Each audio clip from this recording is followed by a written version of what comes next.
Kochi കലൂരിൽ metro നിർമ്മാണത്തിനിടെ ജലവിതരണ pipe പൊട്ടിയതോടെ ദുരിതത്തിലായിരിക്കുകയാണ് പൊതുജനം. ഇതേ തുടർന്ന് പാഴായത് ലിറ്റർ കണക്കിന് ശുദ്ധജലമാണ്. പൈപ്പ് പൊട്ടി ഒരു രാത്രി പിന്നിട്ടിട്ടും ജല അതോറിറ്റി യാതൊരു നടപടിയും ആരംഭിച്ചിട്ടില്ല.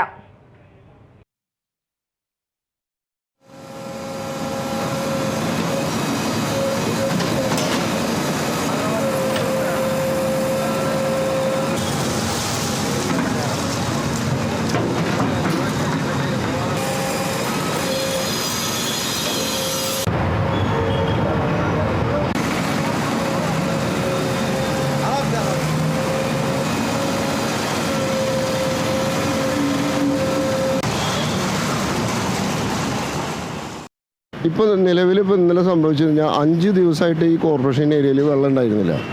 അപ്പോൾ അത് ക്ലിയർ ചെയ്ത് കൊണ്ട് വന്നപ്പോൾ ഇതാ വീണ്ടും ഇവിടെ ഈ ഒരു 100 മീറ്ററിൻ്റെ ഉള്ളിൽ ചുരുങ്ങിയത് ഒരു 3 പ്രാവശ്യം ഇത് ഒരു തിരുത്താതിത്വം അവരുടെ അശ്രദ്ധ മൂലം സംഭവിച്ച ഒരു സംഭവമാണ്. ഇതിന് വാട്ടർ അതോറിറ്റിയാണ് മെയിനായിട്ട് പ്രോബ്ലം. ഈ മെട്രോ വർക്കുകാരും എല്ലാവരും ഇതിന് ഉത്തരവാദിത്തങ്ങളാണ്. ഈ നാട്ടിലെ മൊത്തം വീടുകളിൽ 5 ദിവസമായിട്ട് വെള്ളമില്ല. ഇനി ഇതെന്ന് ശരിയാവും? അതാണ് ഒരു ചോദ്യം. ഇത് നിരന്തരമായിട്ട് ഇതിന് 2-3 പ്രാവശ്യം മുന്നേ ഉണ്ടായിട്ടുണ്ട്. ഇവർ എന്ന് ഫയലിംഗ് തൊട്ട് സ്റ്റാർട്ട് ചെയ്തോ അന്നും ഇതേപോലെ ഉണ്ടായി.